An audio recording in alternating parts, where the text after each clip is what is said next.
Hello everyone, a very warm welcome to all of you. मैं हूं आपके साथ भावना शर्मा। आई होप कि आप सब खुश हैं, स्वस्थ हैं, पॉजिटिव हैं। और आप जानते हैं कि इस चैनल पर हम अलग अलग टॉपिक्स के ऊपर बात करते हैं। तो आज का जो विषय है वो रहेगा ट्रांजिट, क्योंकि सूर्यदेव ट्रांजिट कर रहे हैं फरवरी के महीने में मिड में। आप जानते हैं सूर्यदेव हर महीने ट्रांजिट करते हैं, लेकिन ये जो ट्रांजिट है ये युति लेकर के आ रहा है, कंजंक्शन लेकर के आ रहा है सूर्य और शनि का। अब सूर्य पिता हैं और शनि पुत्र हैं, और दोनों के बीच में आपस का रिश्ता बहुत अच्छा नहीं है। तो इसीलिए, क्योंकि हम एस्ट्रोलॉजी में हमेशा दो ग्रहों के बीच के रिलेशनशिप को भी समझते हैं, दोनों के बीच में मित्रता है या शत्रुता है। तो अगर सूर्य और शनि की बात करी जाए तो दोनों ही आक्रामक ग्रह हैं और दोनों ही एक तरीके से आपस में शत्रुता का भाव रखते हैं। तो इसीलिए इनकी जब युति होगी, जब कंजंक्शन होगा, तो इसका क्या कुछ असर पड़ेगा आप सबके ऊपर। इसके अलावा सूर्य सत्ता का कारक भी है। सूर्य आपके लिए कॉन्फिडेंस को भी शो करता है, विल पावर को शो करता है, आपके पिता का कारक भी है और एक हायर पोजीशन को भी शो करता है। लेकिन दूसरी तरफ अगर शनि की बात करी जाए तो शनि एस्ट्रोलॉजी में हार्ड वर्क को शो करता है, डिसिप्लिन को शो करता है। इसके अलावा आपके कर्म कैसे हैं, तो कर्म भाव को भी शो करता है सैटर्न। तो इसीलिए इसका असर कौन से भाव में आपकी राशि के अनुसार पड़ने वाला है, इसके बारे में हम बात करेंगे। So let's get started. और सबसे पहले बात करते हैं एरीज यानी कि मेष राशि वाले लोगों के लिए क्या कुछ असर पड़ेगा। तो देखिए, एक्वेरियस यानी कि कुंभ राशि ऐसी है, कुंभ राशि में ये युति हो रही है सूर्य और शनि की। अब अगर मैं बात करूं मेष राशि वाले लोगों के लिए, तो आपके लिए एकादश भाव प्रभावित हो रहा है। 11th हाउस में सूर्य और सैटर्न दोनों ही आपके लिए आ गए हैं।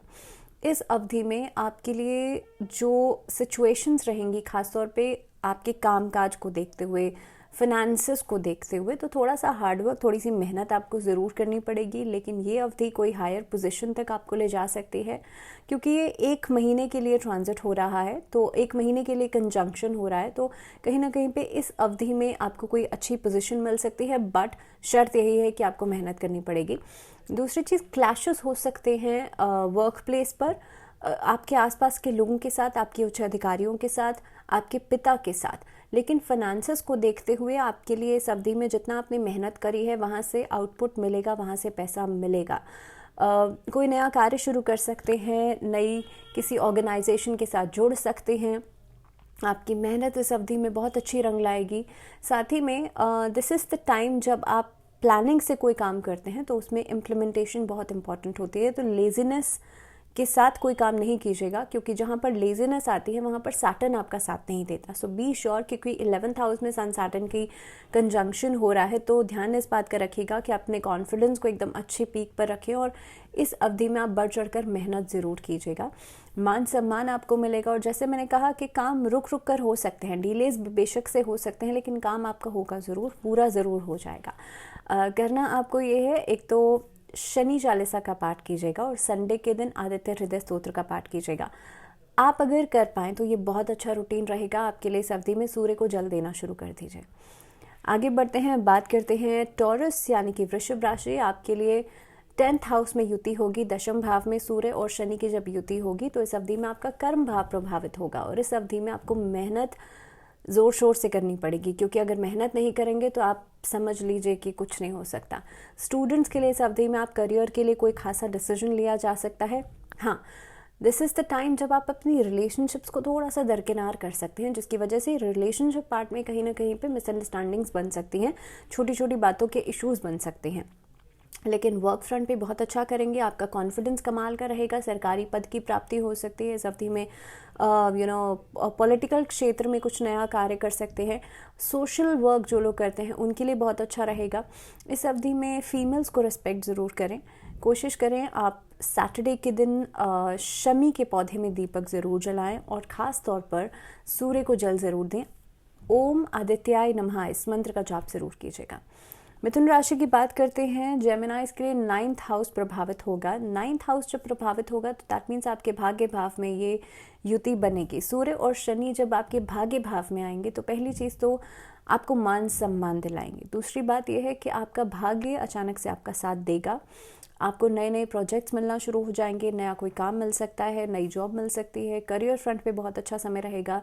जो स्टूडेंट्स हैं उनके लिए एक मार्गदर्शन मिल सकता है, आपके मेंटोर्स, आपके जो गुरु हैं उनकी तरफ से। लेकिन दूसरी चीज़ ये है कि इस अवधि में थोड़ी सी लेज़ीनेस को बढ़ाएगा ये टाइम, और ख़ास तौर पर काम को डिले करने के बारे में सोचेंगे, लेकिन जहाँ पर आपके दिमाग में ऐसे थॉट्स आए वहाँ पर ही बात बिगड़ सकती है। सो बी श्योर कि आप अपने खुद के हार्डवर्क से ही कार्य कीजिएगा, दूसरों के ऊपर डिपेंडेंसी से बचेगा। हालांकि इस अवधि में आपके लिए पैसे को संचित करना, यानी कि इन्वेस्टमेंट्स जो हैं वो बहुत अच्छी रहेंगी। प्रॉपर्टी में ट्रांजैक्शंस हो सकती हैं जो कि काफ़ी हद तक फ़ायदेमंद रहेंगी।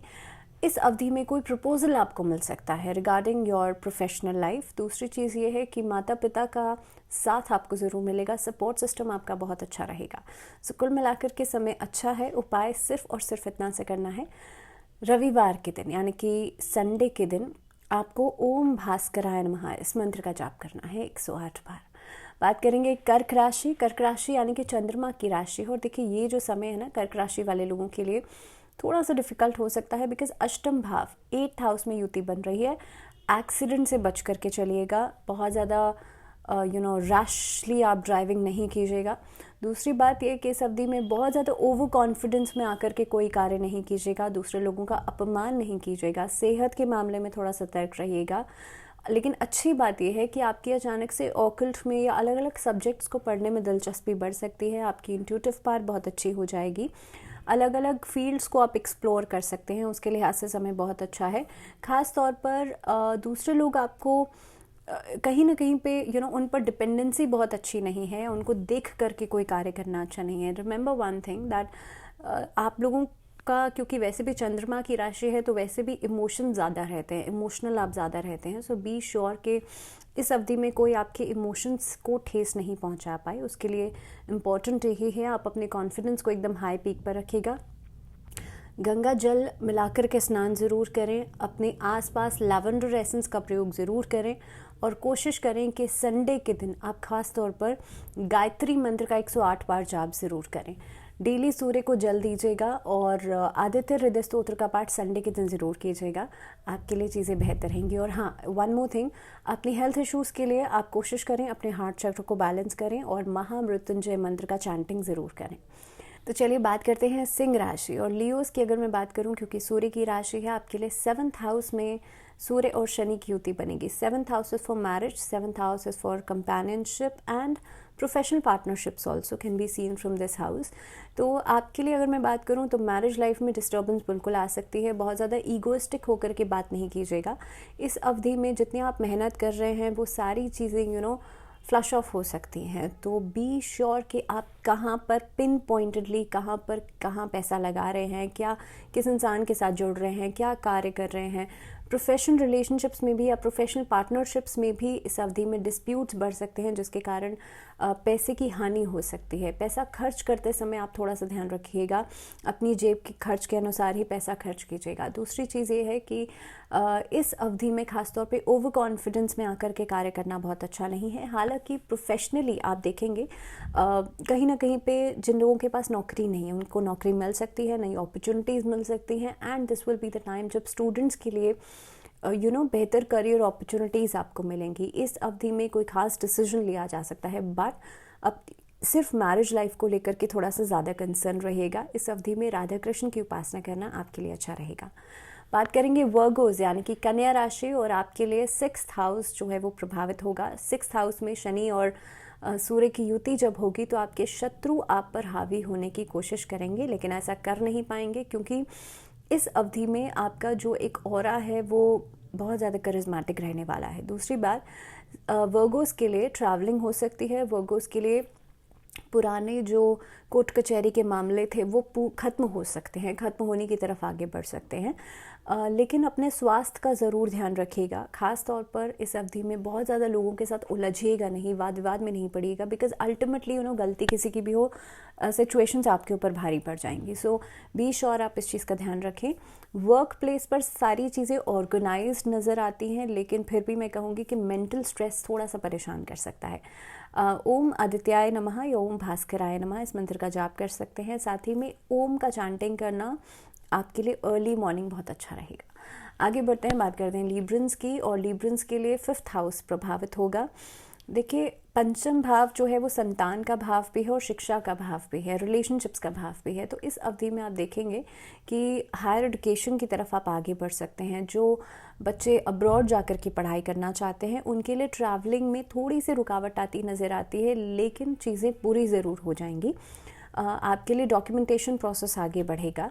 दूसरी बात, इस अवधि में रिलेशनशिप्स की जहाँ तक बात करी जाए तो वहाँ पर थोड़े से ग्लिचेस आते हैं, मिसअंडरस्टैंडिंग्स बढ़ सकती हैं बिकॉज लैक ऑफ कम्युनिकेशन।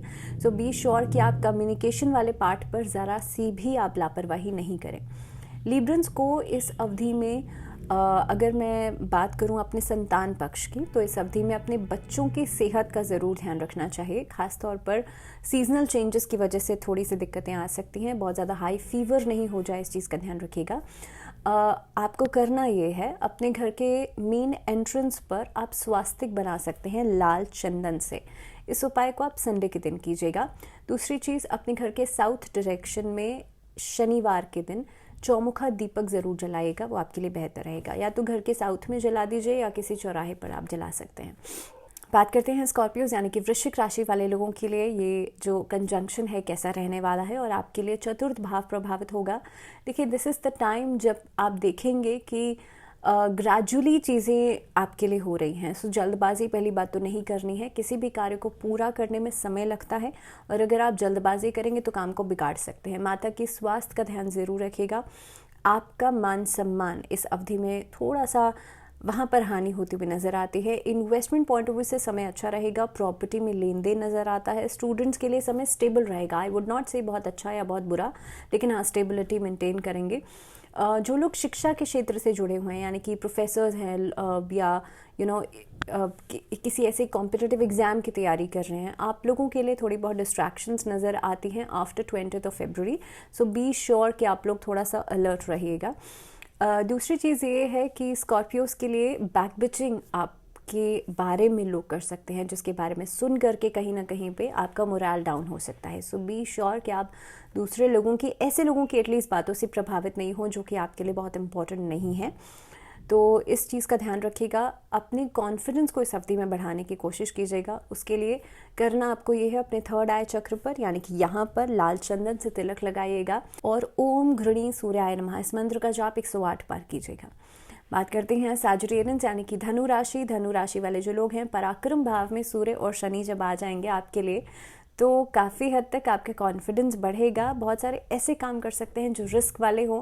बहुत सारे ऐसे काम भी करेंगे जिसमें कि आपका पराक्रम भाव दिखाई देगा। मेहनत आपकी तरफ से पूरी ज़ोर शोर से दिखाई देगी। कॉन्फिडेंस आपका हाई पीक पर रहेगा। इस अवधि में नए लोगों से मिलना, नए प्रोजेक्ट्स मिलना, नई अपॉर्चुनिटीज़ मिलना स्वाभाविक सी बात रहेगी।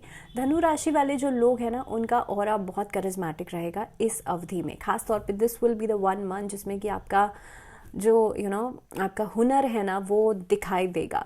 सो जो लोग कला के क्षेत्र से भी जुड़े हुए हैं उन लोगों के लिए भी समय बहुत अच्छा रहेगा। पुराने रिलेशनशिप्स इस अवधि में आपके पास लौट करके आ सकते हैं। So those who had a breakup, किसी तरह का कोई मिसकंसेप्शन हो गया था, वो चीज़ें फिर से रिवाइव हो सकती हैं। सो मैं ये कहूँगी कि धनु राशि वाले लोगों के लिए बहुत ही अच्छा समय रहेगा। आपको करना सिर्फ इतना है, महामृत्युंजय मंत्र का जाप लगातार कीजिएगा सो दैट डिस्ट्रैक्शन से बचिएगा और एंग्जाइटी से बचिएगा। बात करते हैं मकर राशि। मकर राशि वाले लोगों के लिए सेकंड हाउस प्रभावित होगा। तो देखिए, मकर राशि वाले जो लोग हैं आपके लिए इस अवधि में थोड़े से डिस्प्यूट्स नज़र आते हैं भाई बहनों के साथ, सिबलिंग्स के साथ, लेकिन माता पिता का सपोर्ट आपको पूरा मिलेगा। हेल्थ आपकी बेहतर हो सकती है। आपके जो गुरुजन हैं उनसे आपको मार्गदर्शन ज़रूर मिलेगा। स्टूडेंट्स के लिए समय अच्छा रहेगा और ख़ास तौर पर कोई ट्रैवल प्लान जो है वो आपका पूरा हो सकता है। डॉक्यूमेंटेशंस बहुत संभाल करके रखिएगा। इफ़ यू आर ट्रैवलिंग, खोने का डर रह सकता है। इस अवधि में आप खास तौर पे लोगों के साथ डील्स जब फाइनलाइज करते हैं तो हर पॉइंट को क्लियर करने की कोशिश कीजिएगा, बिकॉज छोटी छोटी बातों पर मिसअंडरस्टैंडिंग्स होती हुई नज़र आती हैं। कोर्ट कचहरी के मामलों में भी या वाद विवाद में भी आप लोग थोड़ा सा अपने एंगल को या अपने पार्ट को समझने का प्रयास कीजिएगा और सलाह मशवरा अपने बड़ों से या जो लोग एक्सपीरियंस्ड हैं उनसे ज़रूर लीजिएगा। तो इस अवधि में जो मकर राशि वाले लोग हैं वो क्या डोनेट कर सकते हैं? आप लोगों को तिल का और गुड़ का दान ज़रूर करना चाहिए। आगे बढ़ते हैं, बात करते हैं कुंभ राशि। कुंभ राशि वाले लोग, आप लोगों के लिए सन एंड सैटर्न का जो कंजंक्शन हो रहा है वो आप ही की राशि में हो रहा है। दैट मीन्स आपका लग्न प्रभावित होगा। So the first house of your chart is obviously इस अवधि में वो इफ़ेक्ट हो रहा है, और आप लोगों को बहुत ज़्यादा इस चीज़ का ध्यान रखना है क्योंकि आपका कॉन्फिडेंस इस अवधि में बहुत कमाल का रहेगा, लेकिन वो कॉन्फिडेंस ईगो में नहीं बदल जाए, वो कॉन्फिडेंस ओवर कॉन्फिडेंस में नहीं बदल जाए, इस चीज़ का ध्यान रखिएगा।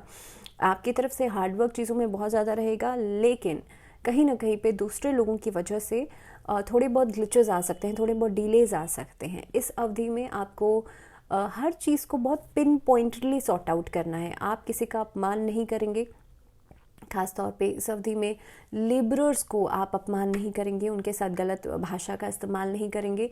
दूसरी चीज़, रिलेशनशिप पार्ट पर भी आपको बहुत ज़्यादा ध्यान देने की ज़रूरत है, क्योंकि अगर मैं सप्तम दृष्टि से देखूं तो आपके जो 7th हाउस है उस पर भी दृष्टि पड़ती है, तो कहीं ना कहीं पे आप देखेंगे कि आपकी जो मैरिज लाइफ है वो भी प्रभावित होगी बिकॉज ऑफ नेग्लिजेंस। तो आप कोशिश कीजिएगा, बिकॉज लग्न जो होता है वो हर चीज़ को प्रभावित करता है, आपकी बॉडी, आपका काम, आपकी सोच। तो कोशिश कीजिएगा इस अवधि में बहुत सॉर्टेड रहें आप लोग। ख़ास तौर पर अपने माथे पर सफ़ेद चंदन, लाल चंदन नहीं, सफ़ेद चंदन से तिलक ज़रूर करें। ओम मंत्र का चांटिंग या नमः शिवाय का चांटिंग ज़रूर कीजिएगा। आगे बढ़ते हैं, बात करते हैं मीन राशि। और मीन राशि वाले लोगों के लिए 12th हाउस प्रभावित होगा। देखिए 12th हाउस जो है ना वो लॉस हाउस है, और जब सूर्य और शनि की युति यहाँ पर बनेगी तो खर्चा बढ़ेगा, लेजीनेस बढ़ेगी, कॉन्फिडेंस कम होगा, विल पावर कम होगी। आप ऐसी चीज़ों में इन्वॉल्वमेंट अपना कर सकते हैं जहाँ पर आपके लिए टाइम वेस्टेज ज़्यादा हो। सो बी श्योर कि अपने समय को प्रोडक्टिव रखें। बी श्योर अगर ऐसी कोई ट्रैवलिंग होती है जो कि आपके लिए इम्पॉर्टेंट नहीं है इस समय पर, और आपको ऐसा लग रहा है कि इसमें खर्चा बहुत ज़्यादा है, सो बी श्योर कि आप उसे डिले कर दीजिए। सो ये कुछ चीज़ें हैं जिनका ध्यान रखना पड़ेगा। रिलेशनशिप पार्ट आपके लिए ठीक रहेगा, मैं बहुत अच्छा या बहुत ख़राब नहीं कहूँगी, लेकिन हाँ स्टेबल रहेगा। लेकिन मीन राशि वाले लोगों को सेहत का बहुत ज़्यादा ध्यान रखना पड़ेगा, खासतौर पे एंग्जाइटी वाला पार्ट जो है वो परेशान कर सकता है। वर्क प्लेस पर चीज़ें थोड़ी सी वेरिएबिलिटी रहेगी, that means up and down वाली सिचुएशन रहेगी, लेकिन अपनी तरफ से मेहनत वाले पार्ट पर ज़रूर फोकस कीजिएगा, क्योंकि जब तक मेहनत नहीं होगी तब तक आपको रिजल्ट्स मिल ही नहीं सकते। तो इसलिए बहुत इंपॉर्टेंट है आपके लिए चीज़। आप लोग कोशिश करें कि थर्सडे के दिन भगवान विष्णु की उपासना ज़रूर करें, उनके समक्ष एक गाय की घी का दीपक ज़रूर जलाएं और विष्णु चालीसा का पाठ ज़रूर करें। और इसी के साथ अब फ़िलहाल मुझे दीजिए इजाज़त, अगले वीडियो में आपसे फिर मुलाकात होगी, लेकिन तब तक के लिए ध्यान रखिए अपना, and stay positive and stay tuned. नमस्कार।